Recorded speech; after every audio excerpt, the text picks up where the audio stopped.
Boa noite, irmãos. Pai seja convosco. Amém.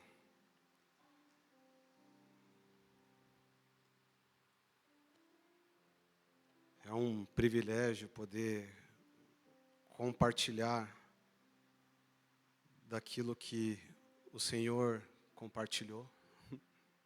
É uma responsabilidade muito grande. Primeiramente, eu quero agradecer, aos pastores, aos bispos, aos amigos, a todos que creram e acreditaram, e acreditam. É com muito respeito e temor, que eu subo aqui. Eu queria que você pedir para vocês, irmãos, segurar a tua Bíblia na mão.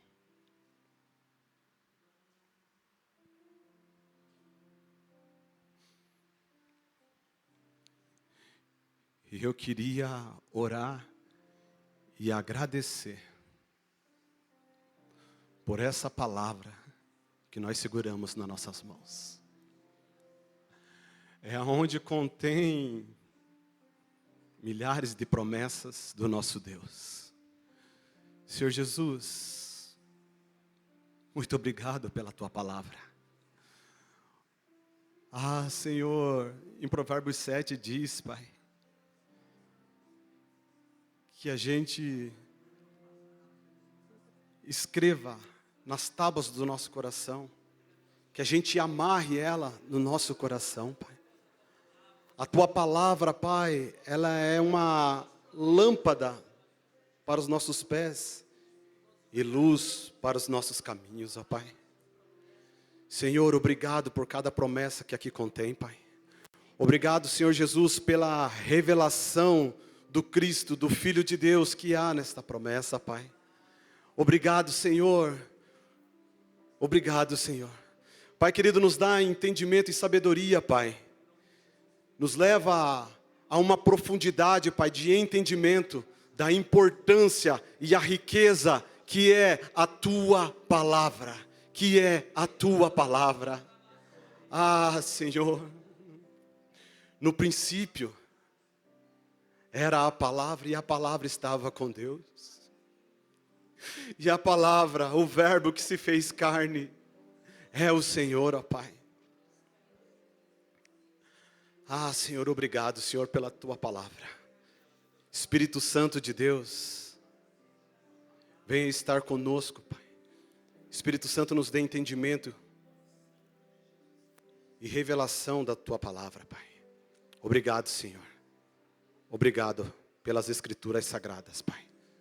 Em nome de Jesus. Amém, irmãos. Aleluia. Pode se assentar, irmãos.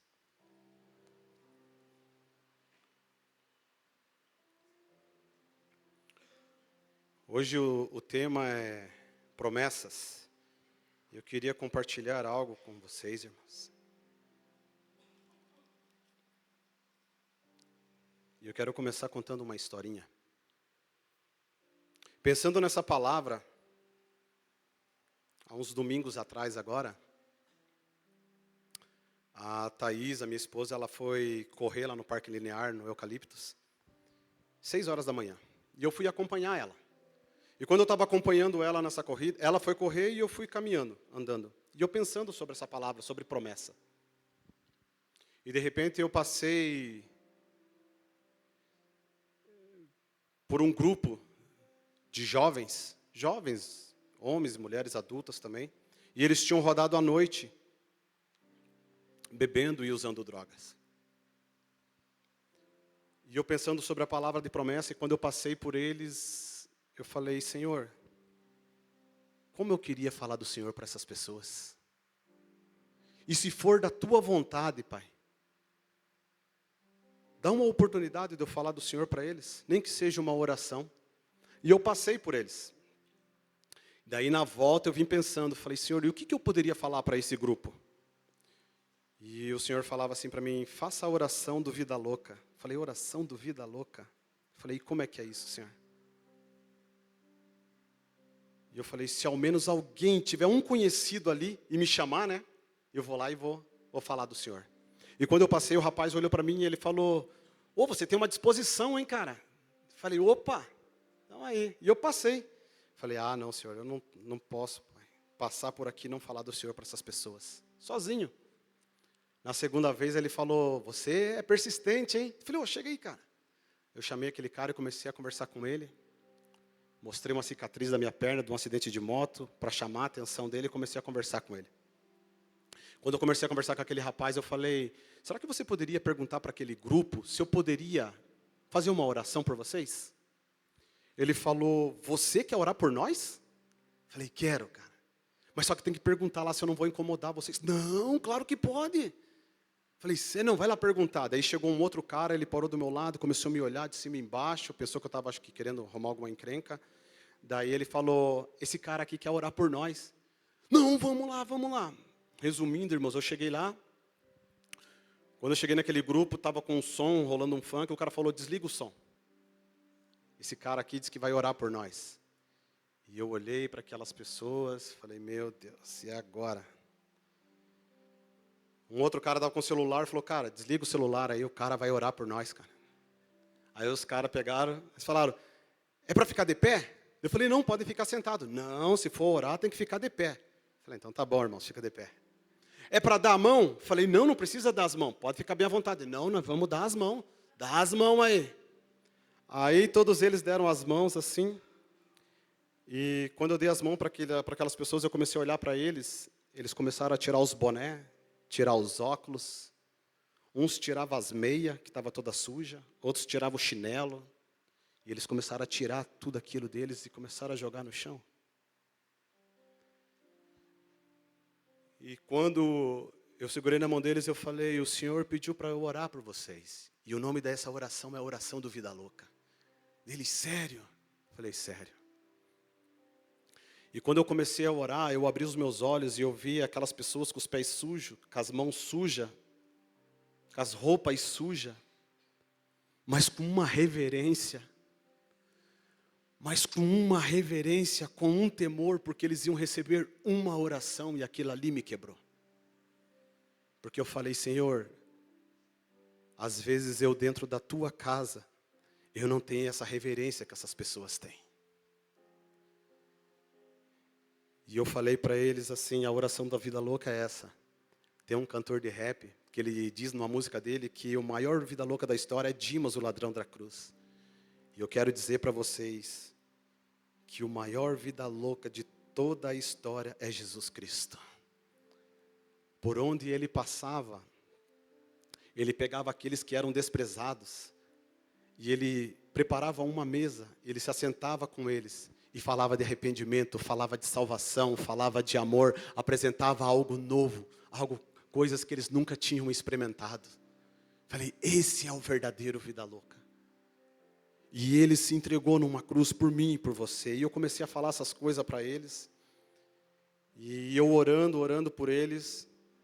Daí na hora que eu terminei a oração, uma moça olhou para mim e ela falou, agora eu entendi o porquê que eu tinha que estar aqui. Para receber essa palavra. E eu me lembrei da palavra que Jesus falou, né? Que era para a gente pregar as boas novas aos cativos, para pregar aos enfermos, aos doentes. E eu falei, meu Deus, e aí, baseado nesse testemunho, o Senhor ele me deu uma palavra que está lá em Mateus 4. Para falar de promessa, vou começar com uma tentação de Jesus.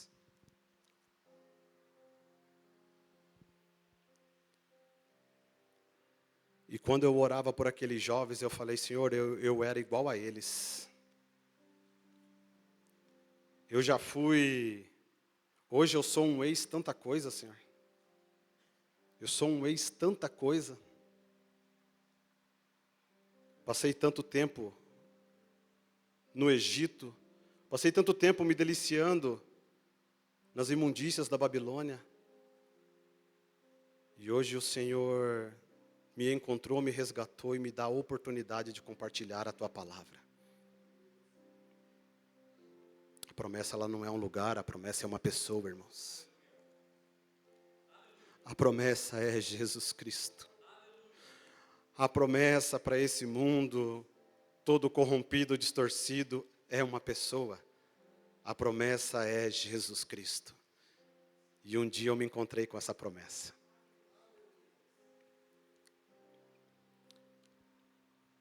Irmãos, a palavra de Deus diz assim, ó. Então Jesus foi levado pelo Espírito ao deserto, para ser tentado pelo diabo. Depois de jejuar 40 dias e 40 noites, teve fome. O tentador aproximou-se dele e disse: se és o Filho de Deus, manda que essas pedras se transformem em pães. E Jesus respondeu: está escrito também, nem só de pão viverá o homem, mas de toda palavra que procede da boca de Deus. Vocês podem repetir comigo? Mas de toda palavra que procede da boca de Deus.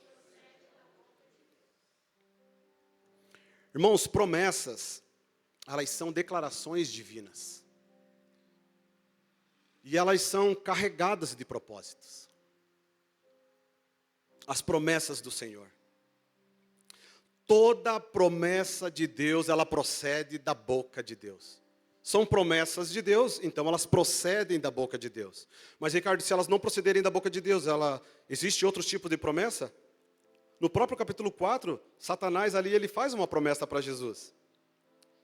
Ele apresentou vários reinos e falou: se você se prostrar a mim, se você adorar, eu te darei todos esses reinos. Uma falsa professa, uma falsa promessa.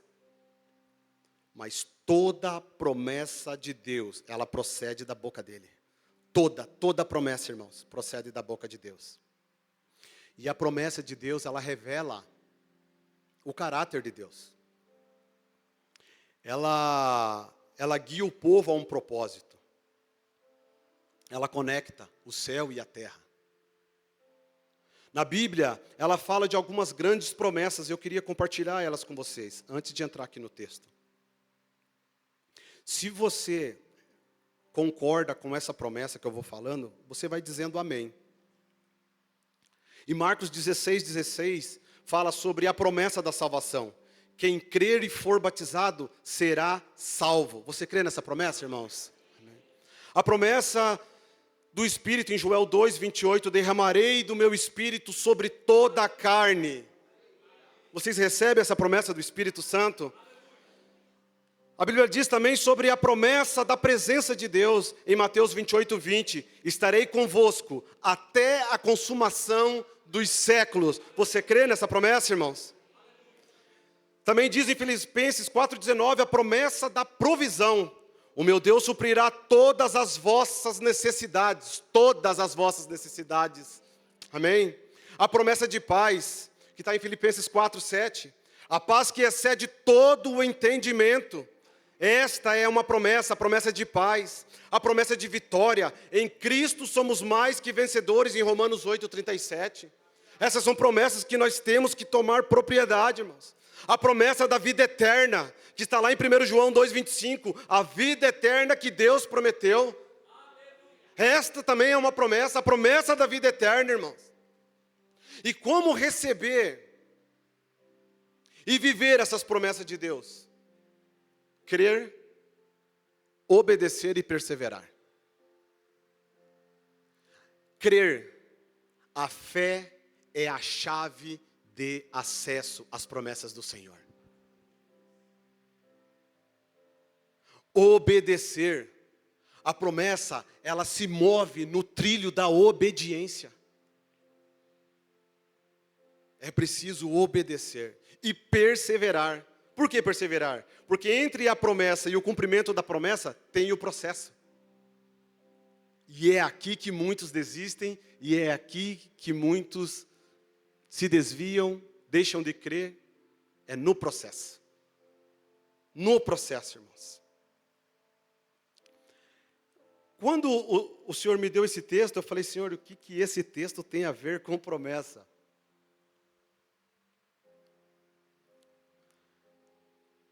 Jesus, ele foi levado pelo Espírito ao deserto. O processo da promessa, muitas vezes, tem que passar pelo deserto. O povo de Israel, antes de entrar na terra prometida, eles tiveram que passar por esse processo do deserto. Eu vou entrar nesse assunto também, mas eu quero começar por esse aqui. Jesus foi levado pelo Espírito ao deserto. Para quê? A palavra diz lá no 4:1, vai acompanhando comigo aí, irmãos. Como diz o Bispo Nel de Carreirinha. Para ser tentado pelo diabo. Mas não é Deus que prova? É Deus que prova. Mas quem tenta o mal é o diabo, irmãos. Deus usa o diabo para tentar o mal. Depois de jejuar 40 dias e 40 noites, Jesus teve fome. Sendo ele 100% homem e 100% Deus, ele teve fome. E o tentador aproximou-se dele e diz: se és o Filho de Deus, manda que essas pedras se transformem em pão. Quando eu li aqui, se és o Filho de Deus, eu entendi que Satanás não sabia quem Jesus era. Satanás, ele não sabia que Jesus era o Filho de Deus. E semelhantemente, essa pergunta dele, se és o Filho de Deus, também está lá, a mesma pergunta que ele fez para Eva. Foi isso mesmo que Deus disse? Não como de nenhum fruto do jardim? Foi isso mesmo? Como Satanás, ele gosta de distorcer a palavra do Senhor, distorcer a verdade. Como Satanás, ele gosta de querer guiar, conduzir as pessoas, né? Se és o Filho de Deus, e olha o que eu fiquei imaginando, irmãos. Satanás, ele chega para Jesus e fala, se és o Filho de Deus, transforme em pães essas pedras. Na verdade, o que Satanás estava perguntando, irmãos, está relacionado à primeira promessa da Bíblia, que está em Gênesis 3,15. Quando houve a queda, o Senhor pegou, estava lá Adão, Eva e Satanás. E o Senhor, ele pega e fala, colocarei inimizade na tua descendência e na da mulher. E do ventre da mulher nascerá uma semente, nascerá aquele que esmagará a cabeça de Satanás. Do Éden até esse encontro com Jesus, irmãos, não parece que Satanás ele ficou com uma pulguinha atrás da orelha? Com um ponto de interrogação? O Deus Todo-Poderoso está falando que da descendência da mulher vai nascer um que vai esmagar a minha cabeça? Quem é esse? Quem é esse que vai esmagar a minha cabeça? Satanás não sabia. Aí vem Abraão, ele olha para Abraão, será que é esse? Será que é da descendência dele? Que vai nascer aquele que vai esmagar a minha cabeça? Não. Vem Abraão, vem Isaac, vem o Jacó. E Satanás ali, será que é eles? Não, não é. Aí vem José, vem Moisés, vem Josué, manda matar os meninos, mata todos os meninos. Satanás, ele veio toda a história tentando descobrir quem era aquele que iria esmagar a cabeça dele. E ele veio cometendo todo tipo de maldade na existência. Todas as atrocidades. Porque ele não sabia quem era esse que o Senhor tinha prometido lá no Éden. Quem será esse que esmagaria a cabeça da serpente? Satanás, ele não sabia. Por isso que ele pergunta, se és o Filho de Deus, manda essas pedras se transformem em pão. Você está com fome. Use, se você é filho de Deus, use do teu poder e da tua autoridade para saciar a tua necessidade. Use, querendo conduzir a Deus, querendo conduzir a Jesus nisso. Mas Jesus, ele diz, ele rebate Satanás com uma verdade bíblica, com a própria Escritura. Jesus respondeu, está escrito, nem só de pão viverá o homem. Jesus estava com fome, mas se Jesus diz que nem só de pão vai viver o homem, então do que vai viver o homem? Do que o homem vai viver? Se ele estava com fome, do que o homem vai viver? Aí ele diz, de toda palavra que procede da boca de Deus. Toda a palavra. A palavra que nos dá vida, que nos sustenta, que nos conduz, que nos guia, é a palavra que procede da boca do Senhor. Não que procede da boca de Satanás, dizendo, use do teu poder para você saciar a tua fome. Não, Satanás. Quem é você? É toda a palavra que procede da boca do meu Pai. Não da tua boca, Satanás. Toda a palavra, irmãos. E é assim, às vezes a gente tem nos nossos momentos de dificuldade, de aperto, de necessidade. E sempre vem uns convites para a gente resolver rapidamente as nossas necessidades. Cuidado. Cuidado para querer resolver as coisas rapidamente. Se não vem de Deus, se não vem da boca de Deus, pula fora, sai fora. Mas para rebater as mentiras e as tentações de Satanás, nós temos que fazer como Jesus, nós temos que ter a palavra. Nós precisamos ter a palavra escrita na tábua do nosso coração. Nós precisamos ter essas verdades dentro de nós. Porque quando Satanás vir com uma mentira, nós conseguimos rebater ele. Senão não vai, irmãos. E sabe por quê? Eu fiquei pensando, por que Jesus foi levado ao deserto? Por que Jesus foi levado lá? Para nos deixar um modelo de como agir. Como nós temos que agir diante das tentações no deserto. Mas por que, Ricardo? Porque o povo de Israel, quando ele foi tentado no deserto, por 40 anos, muitos deles ficaram pelo caminho. Jesus, ele deixa um modelo de como, para você resistir ao diabo, para você vencê-lo, tem que ser com a palavra que procede da boca do Senhor, tem que ser com as verdades bíblicas, senão não tem como. Senão não tem como. E o deserto para Jesus naquele tempo ali foi necessário. Ali estava a promessa, conversando com Satanás, que não estava entendendo nada, tentando descobrir quem era que ia esmagar a cabeça dele. E essa promessa de esmagar a cabeça de Satanás se cumpriu em Jesus Cristo. Quando ele foi crucificado e ressuscitado. A vitória veio através de Jesus Cristo. Essa promessa, ela se cumpriu. Ele esmagou a cabeça de Satanás. O modelo certo de como devemos agir no deserto é nessa palavra aqui, com a palavra de Deus. Mas, Ricardo, o que significa deserto? Você já parou para pensar como que é um deserto? É um lugar sem beleza, é um lugar sem água, sem sombra, é um lugar árido, é um lugar de dificuldade. É um lugar onde muitas das tuas habilidades não vai servir para nada. O deserto é um lugar onde a nossa fé é provada e nós descobrimos que nós somos totalmente dependentes de Deus. Eu queria convidar vocês agora a abrir lá em Deuteronômio do 8. Porque é lá em Deuteronômio do 8 que foi a palavra que Jesus usou para rebater Satanás.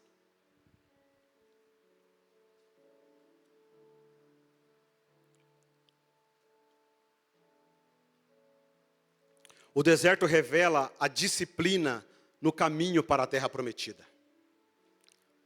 Aqui no capítulo 8 de Deuteronômio começa assim: tenham cuidado. Grave essa palavra, tenham cuidado. É um alerta que o Senhor está fazendo para o povo. Tenham cuidado do quê? De obedecer toda a lei que hoje lhes ordeno. Mas para quê? Para que vocês vivam. Multipliquem-se e tomem posse da terra que o Senhor prometeu com juramento aos seus antepassados. Tenham cuidado de obedecer toda a palavra do Senhor. Crer, obedecer e perseverar. Crer, obedecer e perseverar. E a palavra ali continua.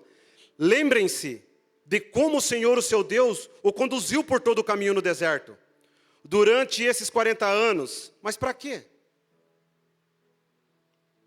Para humilhá-los e pô-los à prova, a fim de conhecer as suas intenções, se iriam obedecer aos mandamentos ou não. Às vezes a gente está passando por um problema de dificuldade, Emer, tão grande. Parece que tudo está dando ruim, tudo está acontecendo. E aí a gente olha, que prova que nós estamos passando. Que deserto que eu estou passando.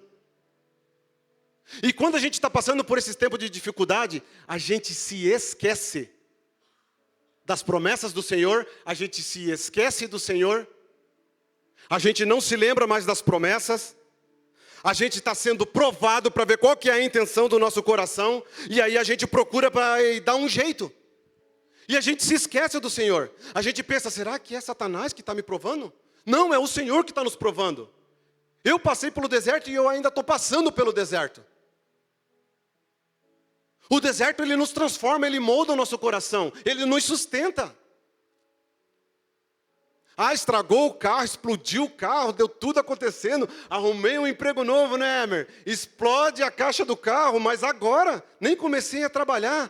Ô prova, ô deserto, Deus está provando o teu coração. Deus está provando o teu coração, Ana. Deus está nos provando. É assim que ele fez com esse povo, ele levanta Moisés para tirar o povo do Egito. Eu vou tirar vocês do Egito e vocês vão ter que passar pelo processo do deserto. No processo do deserto, vocês vão aprender a confiar em mim.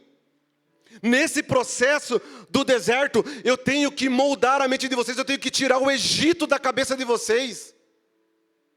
E o Senhor, ele é tão maravilhoso que ele pega e fala assim, vocês não vão por esse caminho, o mais curto, mas vão dar a volta, vão pelo caminho mais longo. Por quê? Porque se vocês forem por esse caminho mais curto, vocês vão encontrar guerra. E se vocês encontrarem guerra, eles vão desistir e vão querer voltar para o Egito. Então vale a pena, vocês vão ter que andar um pouquinho mais para vocês não desistirem. E a Bíblia diz que eles estavam preparados para a guerra. Um povo que era escravo, preparado com que armas que eles tinham? Que ferramenta que eles tinham? Você já imaginou se eles fossem pelo caminho mais curto? Sem armas, sem ferramentas? Eles iam fugir. E esse é o problema de muitos de nós hoje. O problema é que a gente está querendo enfrentar lutas, guerras, batalhas, sem nenhuma arma na mão. E a maior arma que nós temos é a palavra de Deus. Esta é a maior palavra, esta é a maior ferramenta, esta é a maior arma que nós temos. E ali no 3 diz assim, assim ele os humilhou e os deixou passar fome. Deus deixou esse povo passar fome. Mas depois, os sustentou com maná, que nem vocês e nem os seus antepassados conheciam, para mostrar-lhes que nem só de pão viverá o homem, mas de toda a palavra que procede da boca de Deus. Foi aqui, irmãos. Nem só de pão. Pegando o Deuteronômio, ele fala várias vezes aqui, tenha cuidado, não se esqueçam do Senhor, não se envolvam com outras nações que na terra estão, pois eles desviarão seus filhos, seguirem ao Senhor. Não se esqueçam, quando vocês construírem belas casas, quando vocês estiverem fartos, não se esqueçam do Senhor. Tomem cuidado, não se esqueçam do Senhor que os tirou do Egito, não se esqueçam daquilo que vocês viram, não se esqueçam do Senhor. Se você for lendo aqui o versículo, se você pegar Deuteronômio e começar a ver ali, no 4, no 6, no 7, no 8, tem várias advertências do Senhor. Tomem cuidado, tenham cuidado, não se esqueçam, não se esqueçam. O problema é que a gente se esquece. O problema é que quando a gente está no nosso trabalho e querem cuspir na nossa cara, a gente precisa se lembrar do Senhor. Quer cuspir? Cuspa mesmo. Mas cuspa com vontade. Porque a minha fé está no Senhor. Você pode passar no deserto, na dificuldade. Você pode passar no deserto. O Senhor está te moldando, te preparando. Mas tenham cuidado de obedecer toda a lei que hoje eu lhes ordeno. Tenham cuidado de não se esquecer do Senhor, o seu Deus, deixando de obedecer os seus mandamentos. E sabe o que mais que ele fala?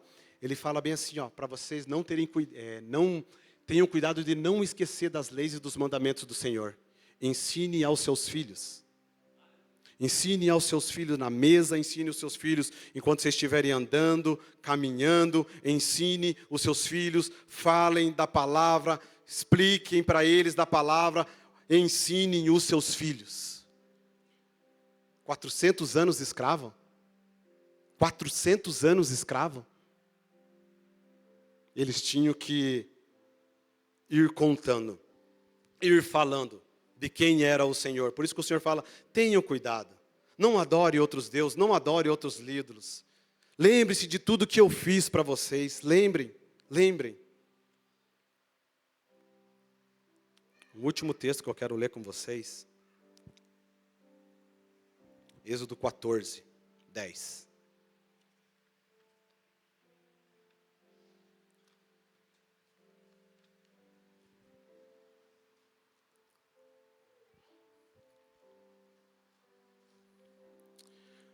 No deserto, irmãos, tem duas coisas que nos impedem de avançar e alcançar as promessas de Deus. Uma é a murmuração, a outra é a incredulidade. A murmuração e a incredulidade nos impede de avançarmos, de conquistarmos aquilo que Deus tem para nós. A murmuração e a incredulidade. Por isso que eu quero pegar esse texto aqui, ó, que ele fala sobre a travessia do mar. Olha só. Só pegando o contexto. Moisés sai com todo o povo. E diante do mar vermelho, o povo está todo ali parado. O Senhor está guiando eles e conduzindo eles. Atrás está vendo o exército de Faraó. E o povo está ali no meio. O medo assombrou eles. A incredulidade, a murmuração. Eles não sabiam o que fazer. E olha só o que a palavra diz no 14:10. Ao aproximar-se, o faraó, os israelitas, olharam e avistaram os egípcios que marchavam na direção deles. E aterrorizados, eles chamaram o Senhor. Eu não sei se você, num tempo de extrema dificuldade, você já clamou ao Senhor por socorro. Eu não sei se você já gritou para o Senhor por socorro. Eu já. Falei, Senhor, eu não aguento mais, eu preciso da tua ajuda. Se o Senhor não me ajudar, não vai. Me ajuda, por favor, me socorre. E aterrorizado, eles exclamavam ao Senhor. E olha o que o povo disse a Moisés, lá no 11. Disseram a Moisés, foi por falta de túmulos no Egito que vocês nos trouxe para morrermos aqui no deserto, Moisés? Foi? O que você fez conosco, tirando-nos nós de lá? Já tínhamos dito, deixe-nos em paz. Seremos escravos dos egípcios. Antes ser escravo dos egípcios, do que morrer no deserto. Um povo que preferia ser escravo, voltar a ser escravo, do que crer e confiar na palavra de Deus. E olha o que Moisés diz no 13. Moisés respondeu ao povo, não tenha medo. Repete comigo, irmãos, não tenha medo. Olha para o teu irmão do lado, não tenha medo.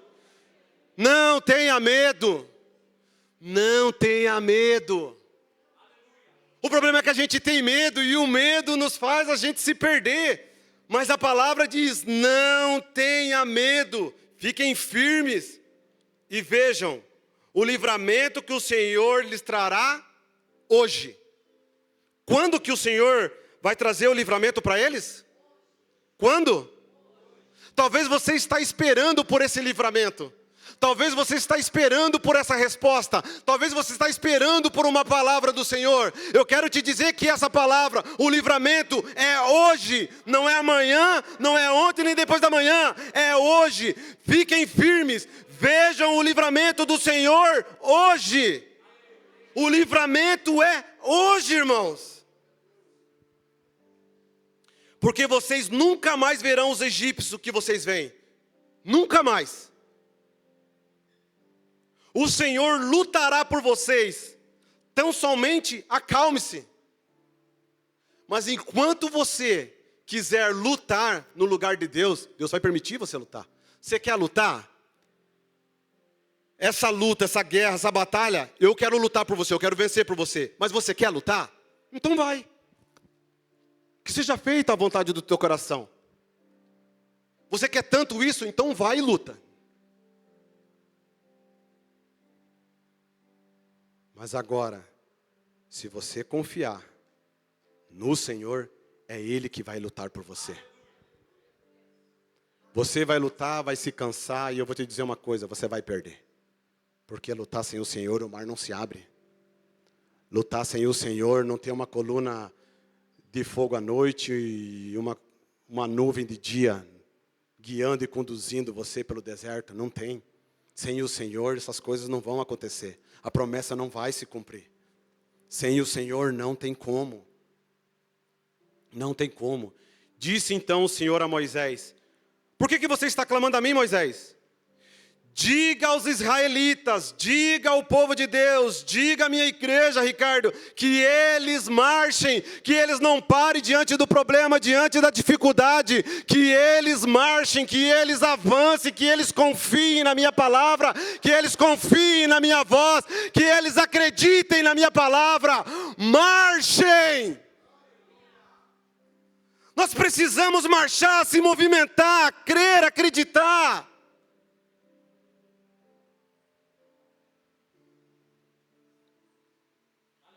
Marchem. Marchem.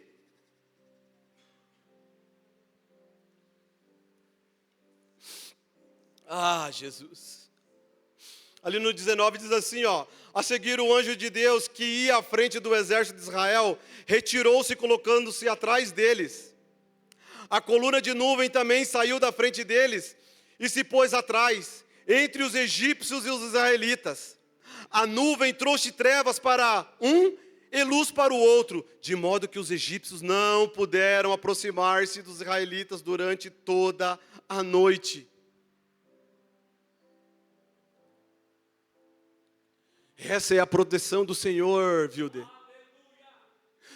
Cara, Ele está na frente nos guiando, nos conduzindo. Aí Ele nos leva diante de um mar vermelho. A gente fala, e agora? O que a gente vai fazer? A gente vai morrer aqui? Você me trouxe aqui para morrer? Aí a gente olha para trás, tem um exército vindo. Agora a gente vai morrer mesmo. E agora o que a gente faz? Mas tinha uma palavra, tinha uma voz que falava para Moisés: Moisés, pega este povo e vai para a terra que eu prometi aos seus antepassados. Tinha uma promessa de entrar e conquistar aquela terra. Tinha uma promessa. Eles estavam andando sobre uma promessa, sobre uma palavra. E quando você anda sobre uma palavra do Senhor, quando você tem uma palavra, o mar se abre, o Senhor vai na frente, o Senhor vai atrás, o Senhor vai te guardando, o Senhor é com você.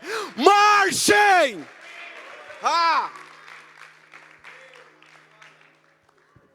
É desse jeito, irmãos. É desse jeito.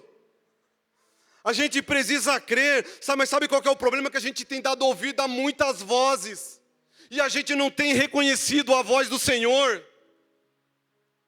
A gente não tem mais tido um relacionamento com o Senhor, aquela intimidade de conhecer a voz dele. O pastor Dirceu já fez várias vezes aqui, sabe como que é? O pastor Dirceu às vezes pede, né? Todo mundo fecha os olhos. Aí fala aqui para o bispo falar alguma coisa. Oi, tudo bom? Daí todo mundo, quem que falou?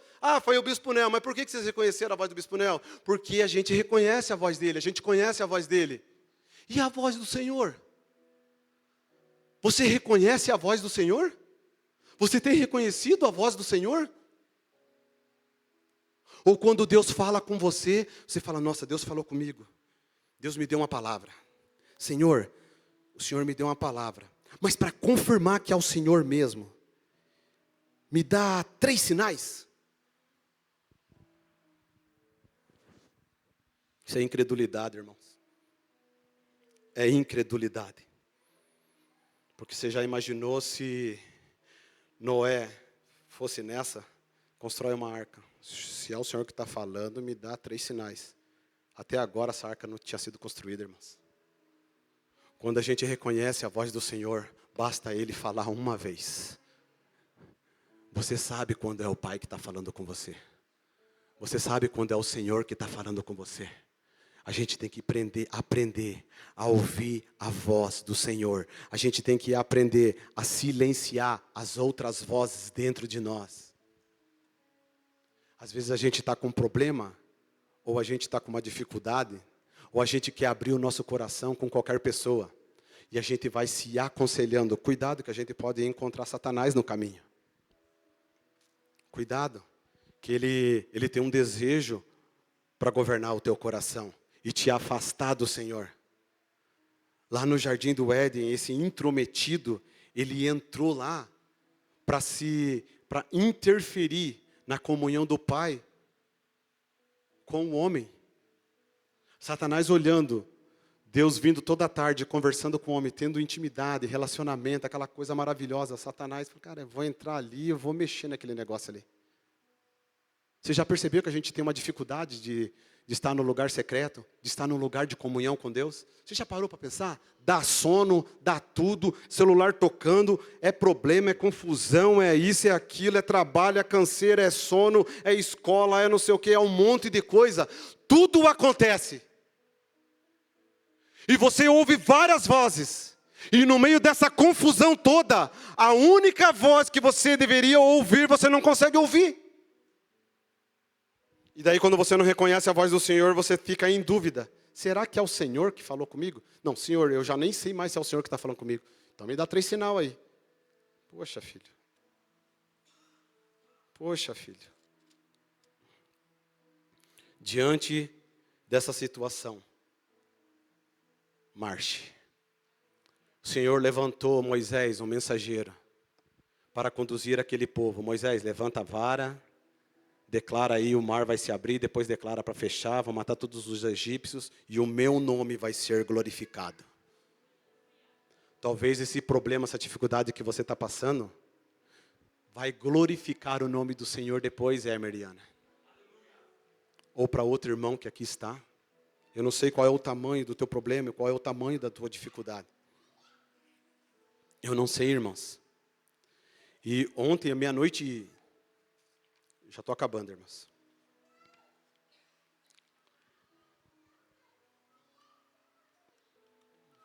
Acho que é por aqui mesmo, irmãos. Para a gente viver, acessar as promessas do Senhor, a gente tem que passar pelo processo. Eu não sei se você está passando por algum processo. Eu gostaria que você ficasse de pé, irmãos. Eu não sei qual é o processo que você está passando.